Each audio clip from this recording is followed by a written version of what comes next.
Welcome to the Gite podcast, the show that takes you behind the scenes at a gîte. Each episode, we share real stories, the highs, the lows, and everything in between. And today, we're going to be talking to somebody who doesn't actually run a gîte, but knows more about the startup process and moving to France than anyone else I know. So I hope you enjoy it. Welcome to the Gite podcast. Brought to you by Gite Guru. Valérie, it is extremely nice to see you again. We have known each other quite a few years now and have shared clients and collaborated on things, but you're not a fellow gîte owner. No. So, yeah, people might be thinking, what are you doing on the Gite podcast? But the reason I've asked you on is because you are a gîte owner's best friend. You understand, unlike most of us, exactly what's going on around the business side of renting out a gîte in France. Since 2009, you have been helping people, freelancers, people with small businesses, to set them up in France, to move to France, to sort out healthcare, a whole range of things. So we consider you a kind of honorary gîte fellow, even if you don't have one yourself. I might have one soon. I'm working on it. Oh, really? Oh, fantastic. Oh, fantastic. Well, you know how to do it. So you started out in 2009. What was it like for people who wanted to start a gîte then? What were the kind of restrictions and regulations? And It was so easy. It was pre-Brexit. The French government had literally hardly any rules. You could just come over. And what people did a long time ago, that was 16 years ago. I've been in business for 16 years. People used to just buy the property. And sometimes, most of the time, they didn't even declare the money in France. They would declare it back home. And instead, the French government started to say, hang on, this should be declared in France. So they started putting rules steadily where they said, well, it has to be declared in France. You have to declare it into your French income tax. At the time, that was the easiest one. You opened it. 1 year later, you declared into your French income tax. That was it. And then steadily, they've been adding things. So now you have to check with the mairie that you can rent your property. You have to declare it to the mairie. You have to declare it as a professional or non-professional. And you have to declare the income in France. I would say the layers, we've gone from something super simple to a millefeuille with loads of layers of things to do. but is that a good thing or a bad thing? I think it's a good thing because we're getting slowly to a more, my tip this year in 2025 is the French government want people to become more professional. And they want to start making the difference between people who are doing it as a secondary source of income, doing some Airbnb rentals, who are not declaring everything, to people who have a full business, declaring their taxes, paying taxes. So they want people to be on the same level, having to pay the same taxes or decide which regime they go for. So it's fairer for everyone. And there's also more money coming into the government pocket. So that's what they're going for. Yeah, because in fact, gîte owners, if they tick certain boxes, if they're classified, if they're micro-entrepreneur, they don't actually pay that much tax. I don't think. Yeah, exactly. The big difference from 10 years ago where you just pick one up randomly, no bad surprises, to now you pick one randomly and you have a huge surprise the year after. Now you have to say, okay, which kind of setup do I want to go for? So I know my taxes and it becomes advantageous. And you can still make money. You just have to go for the right setup because there's basically the difference between a standard rebate or one based on profit. And if you're doing really well with your business, with your gîte, you tend to go for a setup where you tax on profit so you can claim back for your expenses and so on. Unless you're really unfortunate like us, who set up the business to do all the work ourselves and keep our costs down and our revenue as high as possible, because that's what we needed to as as micro-entrepreneur. And now we have to be regime real and we're not making any costs. So our profit is really high and we're getting taxed much more on that than we were on our revenue. For people starting out, and that's really the people you're helping, isn't it? The people who are either moving to France to set up a business or who are already in France and want to start a small business. Yeah, there's two different setups really, because there's completely different profile. We have the profile of people who bought a property in France. It's certainly their home. They don't plan to come and live in France for at least quite a few years or never, but they have to declare it. So for them, there's a specific setup and we look two choices. Do they have little running expenses or high running expenses? And we go for one. And then we have the different group where we're going to have to get ready and work much harder for it for people wanting to move to France and actually live from their gîte. So we're going to go for a business setup. And for those people, for many people, now you need to actually have, if you're not European, you'll have to go for a business visa, and that requires more work. So, which means that 6 months before you start working on your project, you do the whole business plan, you apply for your visa or your carte de séjour. You mentioned there that some of your clients want to live off their gîtes. They want to earn enough money to actually be able to live off it. Is that actually possible? Do you have any clients who can do that? Most of them. Well, That's okay. incredible. Everybody is going for a business visa. There are people living from the activity. And I would say expats moving to France, most of the time they have a project around their property. And that's the key difference with France. In France, the government would say, well, you can't make a living out of a gîte. That's a secondary source of income. And when I look at the numbers for my customers, a lot of them are doing really well. But because they also choose properties that match this, they're going to go for a property where you have at least 2 gîtes. They might add extra services. So I'm a big fan of retreats, where you add retreats based on, you don't like it, but add that to me for a visa, that's great. So you add retreats on the lower season based on your passion, whether you love wine, you do yoga, you do wellness. That's a way to pump up your bookings out of season and to make it a full business. I would say expats moving to France as a couple, very often, the gîte is going to be the base for a business, but we can't have a tiny gîte. If you just have a one gîte, that's not a business. It's a second source of income. We go for a different setup. But I would say also expats compared to French people have a higher level of service and quality. If you look at Gite de France, some of the gîtes that you're staying at, you think, ooh, that's a bit old or not very great service. But expats tend to go the extra mile to really provide high quality accommodation service, so the bookings are also higher. Yeah. There's a kind of annual income that you think your clients are happy with, or a kind of average ballpark figure. Do they earn over 50,000 or 70,000 or? Yeah, most of them are above 50. So your message is, if you're moving to France and want to set up a gîte, you can do well out of it. Your clients, do they also have other income on the side? So from rental properties abroad or pensions or?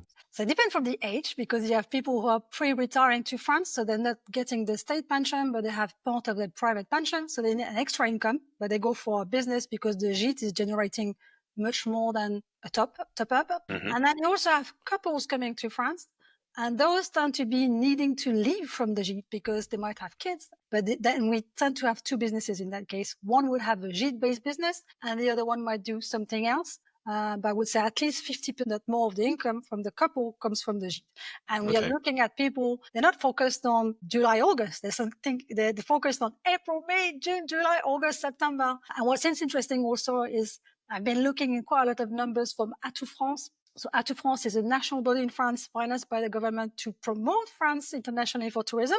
And they do memento, like reports once a year. And what they've been showing is that actually the pre-season and post-season has been booming in France over the last 2 years. So from May, June, and then September, October, even December, they've significantly increased in terms of bookings.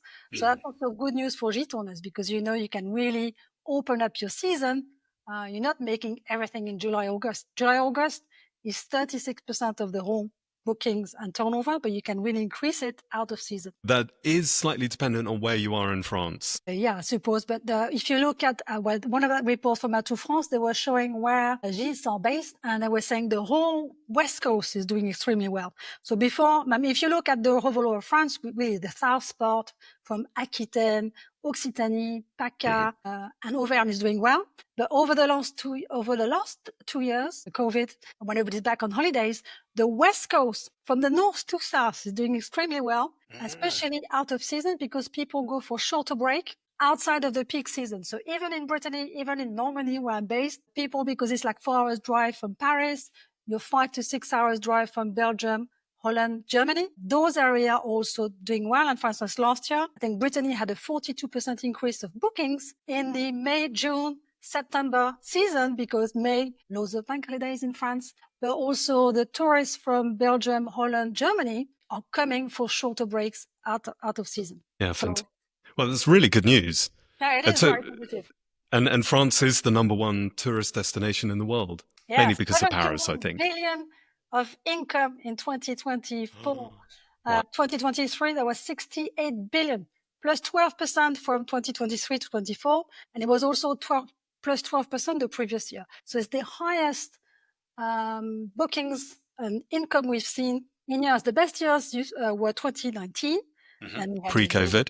we had to wait until 2022 to match the same level, and now we were above. And because we had loads of international events, Rugby World Cup, Olympics. the Olympic Games, Notre Dame reopening, World War II, the 80th celebration, that's bringing in more people. Yeah, it's fantastic, isn't it? And somebody coming from abroad and setting up a gîte in France, apart from all the regulations that they have to adhere to, they don't actually need any experience or any certificates or training. What's it like if you were a chef coming to France or a hairdresser? Would you be able to just start up, or are there certificates or... So there's loads of activities in France which are regulated. So I have a PDF called 100 Business Ideas to Freelance in France, where I highlight those that are regulated. So things like hairdresser, you mentioned, beautician, that's regulated. Anything within the building trade, don't think you can just open shop and start working as a tiler, roofer, because that's regulated. So it's more the manual activities that tend to be regulated. For chef, it's not regulated. It's more based on where you're working from. For instance, if you have as a gîte owner, you can do a table d'hôte or chambre d'hôte, where you have people staying for breakfast and dinner. If you do those, ideally you want to have a drinks license and you want to do like a hygiene course, just in case you have a control. But those are easily done. For instance, the hygiene course can be done abroad online. That's fine. So post-Brexit, all of those poor Brits had to join Americans and Australians and everyone else outside the EU in having to apply to come and live here full-time and to run any kind of business. And I know that you are often contacted by people who have already submitted an application for a tourist visa, and then they actually want to run a gîte or something. And you have some advice on that, don't you? Decide whether you want to come as a tourist or whether you want to work before you apply for the visa. That's really important, because switching the visa is a nightmare. If you've had your tourist visa and you want to switch it to a business visa, well, that's going to take you can't switch before you've renewed at least once. And when you've just renewed it, the prefecture doesn't want to hear about it. Yeah, so it's going to take 1.5 to 2 years to have a business visa.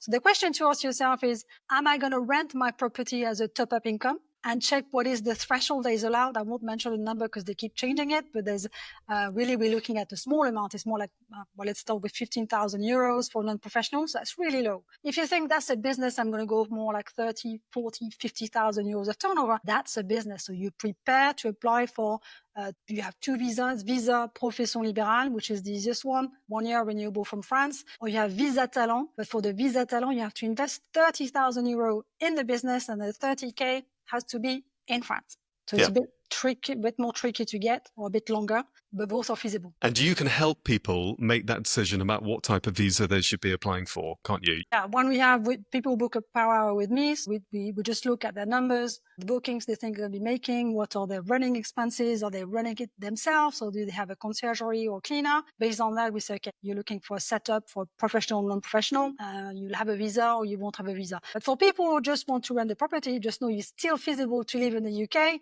and rent your property in France as a non-professional, which is called an LMNP. So it's still feasible. Yeah, it is so complicated though, isn't it? Because here you're talking about different types of visa, different types of non-professional or professional. Then are you micro-entrepreneur or regime real? And there are so many choices to make. And I think what we learned, we tried to start off 10 years ago by doing everything ourselves, and it all went horribly wrong. And we managed to register our business on an outdated website that the French government had forgotten to take offline. So we had an application that nobody could find, but we couldn't reapply because we already had an application. Oh, it was an absolute nightmare.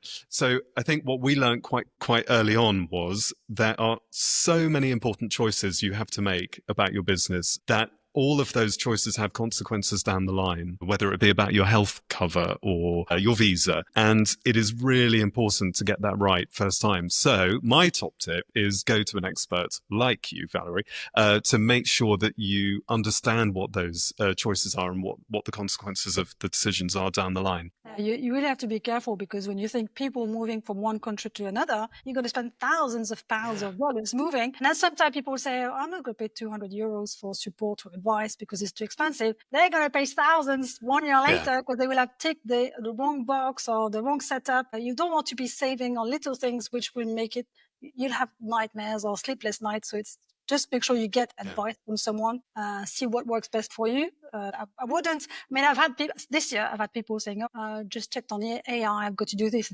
Gosh, AI is based on information that is, especially for gîte, the information, you've got loads of old-fashioned information from 2-3 years ago, and it's changed this year. So if your references is something from 3 years ago, it's already wrong. And also be careful about getting advice from your neighbor or friend who set up the gîte. But that's one of the things I love about what you offer to people. You've got a whole range of ways that you can help. One of them is the power hour that people can pay just to spend an hour with you, really specifically going through the questions they have about something. And you've also got a forum where people can become a member of the forum for a year, I believe. And then again, they can ask really specific questions. And the beauty of that is they're getting the answers from you rather than going onto a Facebook group where they will, as you say, get answers from people like us who did all this 10 years ago when the rules were completely different. And I'll say, but we did this. Well, it's not relevant what we did 10 years ago. It's relevant what you have to do now. I would really advise people to have a look at how you can help them when they're having to make decisions like that. It's just nice to know that there's always someone you can go back to. There's someone you can go, okay, what do I do now? Or, we have a call, we debrief, you decide what you want to do, you go ahead. If you want me to register the business, I can. If you want to do it with somebody else. And then later on, people usually have questions. So they come on the forum, they have a few questions, but not for a full hour. So having the forum is there to see, well, I know that if I've got something that I've a doubt, I just can ask Valérie. And then this year, I've recreated the gîte course to create a gîte and Airbnb in France, where I'm just covering everything that's been changing from the type of property you're looking for, the trends in France, the new rules, the business setup or non-professional setup and taxes, and getting ready to register. So at least you can cram everything in and have a result. You can keep going back to for a year about your business. But it's true that you want to get external advice for somebody who's up to date like you. You keep seeing what's happening, so you're on track. Shall we start at the beginning then? There are a lot of your clients who don't yet live in France, and the very first thing they've got to do is get permission to live and work there. So can you talk about some of the challenges that your clients face in doing this? So people have to apply for a business visa if they want to come and live in France long term. They want to run a business and stay here.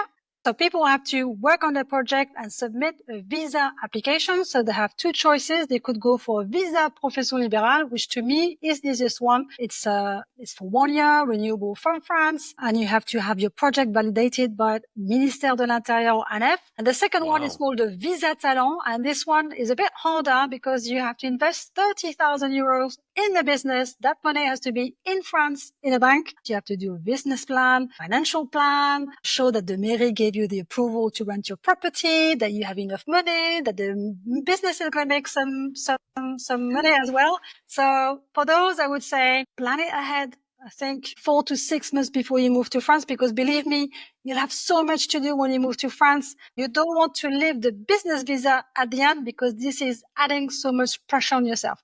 You want to do it well in advance. The visa application, we can do up to 3 months before, but at least before you actually move. Before you move. And this is after you've bought the property. Yes, very good point. So the first thing is you need to own the property because they wouldn't give you a business visa if you have nothing, because they could say, well, you'll end up not finding the right property and you'll be in France for the wrong reason. So find the property. So actually, I said, let's start at the beginning, but I didn't start at the beginning. I started at step 2.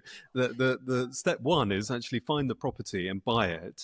Do you have any advice about when you actually find the property of your dreams with an agent? The first thing is when you find that property, you want to ask your agent or the mairie to confirm that you'll be able to rent the property as a holiday rental, because now the rules have changed and the mairie, it was already the case, but it's getting stronger.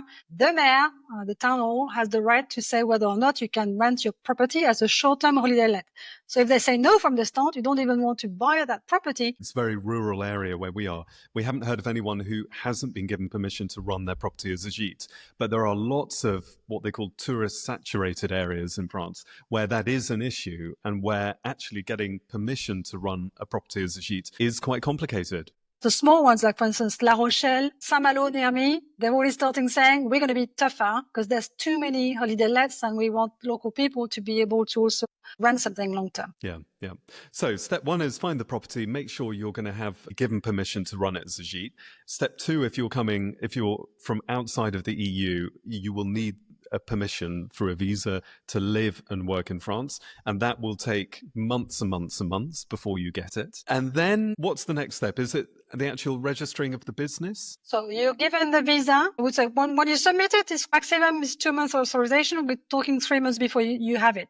Once you have the visa, something very important to remember is when you land in France, you have to register a business because the visa isn't a business license. The visa is a carte de séjour, is a paper that allows you to come and live in France to work. Once you're here, you then have to go and register the business. And don't forget that step, because this week I had someone who's been working for 5 months without a business. I think, oh my word. So anyway, the long and the short of it is, this is a really important decision you're going to make, because it will affect whether you're taxed on your revenue, whether you're taxed on your profit, whether you have to do full bookkeeping or very minimal bookkeeping. It might affect your healthcare cover. Yeah, so for this, we're going to have a chat, because sometimes you speak to an accountant for an hour and then your head goes poof. Didn't get anything, or with the French translation, not sure I got that right. And because you made so much investment, you want to make sure you did understand it. You did understand how your taxes work and what is best for you. So you've done all that. You've registered your business. You've got your visa. You've moved to France. You then need to set up the products and the services that you're going to be offering. Make sure it's as good as possible, and that's where we can help. And then you've got to start declaring your revenue and ensuring that you are classified, if you need to be, to keep your taxes down, that you're collecting tourist tax in the correct way, and all the other kind of taxes and charges that need to be done. And now the government starting saying you have to get officially registered. Then they realized there was professional, non-professional, but some people say they're non-professional and they're making as much income as a business, or if more than their income. So they're starting to close down loops. We had massive loops to make better profit. They've spotted those, so they're starting to reduce it. And it's a question of also pushing people to become more professional. They really want you to start working and have some proper bookkeeping, have an accountant. We started from like the Far West, The Wild West. to now a millefeuille of layers of information. And it's been creeping up steadily. So for instance, 4 years ago, the government starting to saying to platforms, they could see that Airbnb and bookings were doing more. So they start saying, well, it's your liability now to make sure that people on your platforms are actually declared. And that's why 2-3 years ago, those platforms starting to say, do you have your SIRET number, which is your unique ID number? Give it to us after 120 days. If you don't have it, we remove your listing. That's just a way to say, well, you have to be professional now. Go and register your activities. And now the government later on said the platforms are sharing your stats as to your income to the tax office. I haven't seen people being pulled out for taxes. We have. That will happen. All right, have you? So we had a letter from the taxman last year saying Airbnb has shared the revenue that you generated on that platform in 2021. We want you to confirm that you have declared that properly in your tax return for 2021. And thank God we had. But it's really interesting that with this new law, I think it's called DAC 7, there is a sharing of a lot of information now from the big platforms. And I think it's been announced as well that there's going to be a national registration of gîtes. We don't quite know where or how. Another one, because this one is May 2026. So at the moment, you have to declare to the mairie, but somehow the mairies aren't sharing the data. So they all have a bit of data, but there's no central directory where you can have this information. Initially, when they said that new directory will be also to declare when you're renting your main property, so résidence principale. Today, you don't have to declare it to the mairie if you rent it less than 120 days per year. In May 2026, they will say, okay, you'll have to declare it anyway. So they're kind of pushing the declaration to even to people renting less than 120 days. And I'm kind of hoping that all those directories, at least the mairie and the main home will be declared together, because otherwise it's just one directory, two directories. Exactly. It's so stupid. But it would be really good to have a national registration, because we often get, when you sign up to Airbnb or booking.com, they ask you for your registration number. But here in the middle of nowhere in France, we've gone to our mairie and with the form that you have to fill out to register, and it's given a stamp and a signature from the mayor, and that's it. We don't get a number. There's no central number. It's put in a physical file in a Livre Arch file. Why? And put on the shelf. Exactly. There's an online version of this. However, not all the small town hall are onto that site. So it's still not centralized. Yeah. People with the most data are Airbnb and bookings. It's not the government. And in Spain now, the courts have just ordered Airbnb, just the platform Airbnb, to delete 66,000 listings because the registration numbers are either fake or incorrect or haven't been filled in properly. So it's really interesting what power that gives the government when when there is a national registration exactly. database. They also want to start tracking who owns the property. So for instance, for that new directory in May 2026, if it's your main home, you'll have to prove it's your property. So you'll have to give a copy of your titre de propriété or taxe de foncière, so they can double check that if you say that's your main property, it is actually the address on your income tax or taxe foncière to show, okay, that's the address. Well, no, you're kidding. That's a secondary home. That's an investment. It should be declared as such. And so they're starting to tighten it up. Yeah. Yeah, but it's a good thing. Regulation doesn't need to be bad. It just means that nobody can really fly under the radar anymore. And I think we've been talking about Airbnb a lot, and we need to explain that Airbnb is a platform, but it has also become, in the vernacular, a term that a lot of Americans, certainly, and the rest of us use for when you rent a holiday accommodation. I've been talking about gîtes for 16 years, but for people coming from North America, they don't really understand it, and they use Airbnb as the word. Yeah. And even French people renting do the same. But the exact term is meublé de tourisme or short-term holiday rental. Yeah, yeah.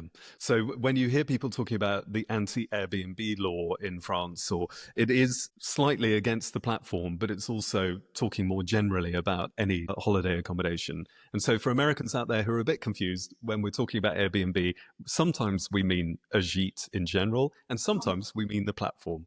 Have you noticed since Brexit that fewer Brits are trying to move to France and set up businesses? Was there a kind of flood of people pre-Brexit, and now it's because it's more difficult, they're not coming? There was definitely a flood, and then there was 1 year where we saw far less Brits that thought, oh God, that's just too hard. And now people are gone over that. 2 years later, people are like, well, that's it. We want to go. We want to make it happen. Let's do the work. Yes, it's hard work, but we're ready to do it. Yeah. So there was a lull for 2 years where people thought, we can't be bothered. And after 2 years, we're ready now. Let's do it. In the past 18 months, we've been interviewed by The Telegraph, The Times, and The Financial Times, all about the same thing. And that is there any point in moving to France and setting up a gîte anymore? Has the joie de vivre gone? And it's really interesting that all of them are asking that question. Pre-Brexit, nobody would have asked that question at all. And now it is, people are wondering if it's just all too difficult or not. That's interesting, because I get loads of Americans wanting to come to France at the moment. I mean, since January, even worse in February, there's a huge increase of Americans coming. What happened in January? I have no idea. And also people from Latin America. So it's much broader, but I would say the quiet years with the UK were made up from other nations, even European moving to France, Holland, Belgium, Germany. But now the UK is okay. We're still going. We want to move. We're ready. But if people are able to get a European passport, like Irish, I know a lot of people are able to get Irish passports, then I think that is the way to go, because it does make life so much easier then. Yeah, I mean, for sure, that's the way to go. I suppose I was lucky because not only was I already in France when Brexit happened, because I was British, only just though, when I was born, my father was in the military and I was born in Germany. His father was in the military and he was born in India, and his father was a policeman and was born in Shanghai. So 3 generations were all born outside the UK. And when my mother had me in Germany, the Brits said, sorry, you're not British. And so in my mother's passport, it was stamped mother of a stateless child. No, you're kidding me. Yeah, and I wasn't allowed to leave Germany because I didn't have any documentation. And it was only after 6 months that the British Home Office very reluctantly allowed me to have a passport. We've got a letter from them where they're just so horrible in it. And my father had to pay quite a lot of money and swear allegiance to the Queen, even though he was a member of Her Majesty's Army at the time. It was ridiculous. Amazing. So anyway, when Brexit happened, I just thought, this is just typical. I've lived in Europe for such a long time now. But fortunately, Frank is Dutch and we're married, and living outside the Netherlands, I could become Dutch. So that has made life so much easier.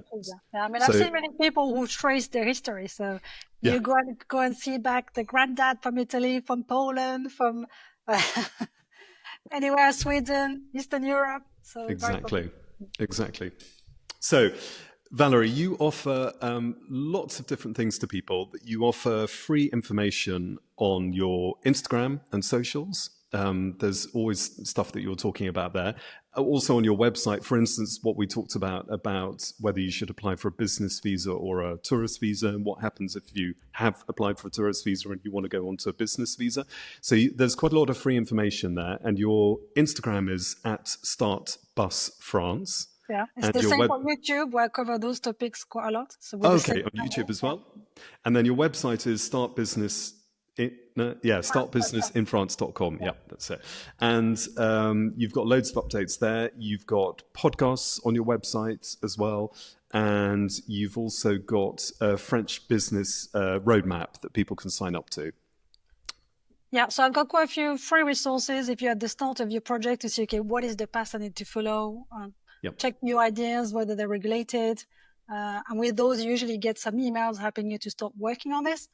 And I also have some courses. So whether you need to apply for a business visa, so there's a course on one-to-one coaching with me, business registration. Once you have your business, there's a course on how to manage your micro-entrepreneur.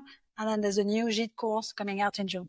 Fantastic. So there's a huge amount that you can do to help people. And I really, really think, I wish we'd known about you before we moved here.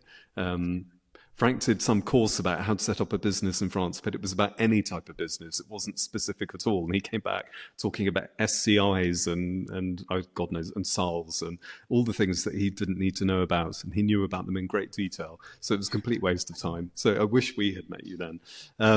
But so, yeah, I thoroughly recommend that people get in touch with you. And I think some of the top things that you've talked about today, it's everything you've talked about is about being informed or getting information from the right source, from somebody who actually knows what they're talking about, and ensuring then that the decisions you make are the right ones, whether it's about getting permission from your Marie when you're looking to buy a property. Will the Marie actually give you permission to run it as a gîte? About how the regulations are changing and whether you need to adapt your plans accordingly, about what type of visa you need to apply for if you're not European, and how to adapt to the rules. A lot to think about. Yeah, it is. But it's still feasible. I want to reassure people. But does your head not just explode from all of this? Because I'm lucky enough to have people I can talk to, because I've got a network. I can speak to a lawyer, I can speak to an accountant. I've got reliable resources, and I'm enjoying this kind of information. That's rather you than me. Somebody's got to enjoy it. Yeah, exactly. Well, it's fantastic there. So thank you very much, Valérie. Is there anything that you want to say to anyone out there who is thinking of moving to France and starting up a gîte? For me, it's to start with, focus on what is your vision for your property. What do you want to make out of it? How do you see it in the future? And then check the information to see how it can work for you. But as long as you have a nice for what you want to do with your gîte, also prepare your finance before you come and have a look at that, because you might find the property sooner than you think. So you need to have the finance ready to say, yes, let's go for it. But it's definitely something that is feasible and a lot of fun to do as an entrepreneur. I can agree with that. It is really good fun. Well, thank you very much, Valérie, for your time today. And I will put Valérie's links and contact details in the information that goes along with this podcast, so you can contact her if you need to. Thank you very much, Valérie. Thank you for having me. Welcome to the Gite podcast. Brought to you by Gite Guru. Well, aren't we all very happy that there is somebody like Valérie out there who understands everything to do with the whole administrational side of running a gîte business and moving to France, and that she is willing to help in so many different ways. You can do a full-on gîte course with her. You can do a power hour that you just pay for 1 hour for her to answer specific questions around your situation or talk you through a process. And there's the members forum that you can join for a year and ask questions and read what other people have asked and what the answers are. So there's a wealth of information there. And I think it is so necessary, because you can't fly under the radar anymore. You can't just open a gîte and take money and not declare it in France and not collect tourist tax and not know whether or not you're exempt from VAT and not register in the places that you have to register.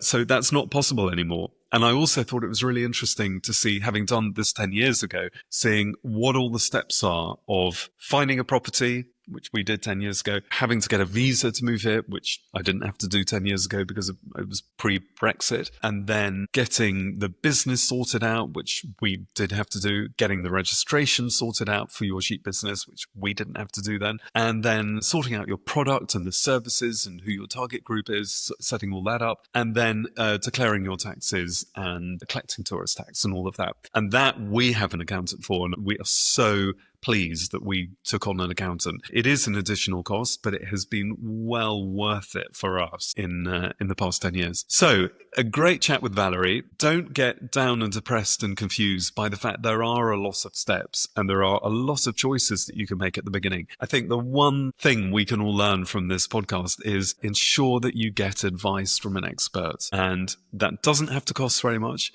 but you will then be assured that you have taken the right steps and made the right decisions. So if you would like to contact Valérie, you can do so on YouTube or Instagram at Start Bus France or at her website, startbusinessinfrance.com. If you haven't met us before, we're Gîte Guru, Frank and me, Rupert. We run our own gîtes, Le Mas and Le Mazette, and when we left our careers in Amsterdam back in 2015 to run these gîtes full-time, they became our livelihood. We had to make the business work. It wasn't always smooth sailing, but through trial, error, and plenty of learning, we've built a 32-week season and a loyal base of 60% returning guests. We started Gîte Guru to share what we've learned and to help others succeed too. So if you're looking for free tips, insights, and inspiration, head to gîteguru.com and subscribe to this Gîte podcast. For ongoing updates, behind-the-scenes posts, and relevant Gîte news, including tax changes and industry trends, follow us on Instagram at gîte.guru.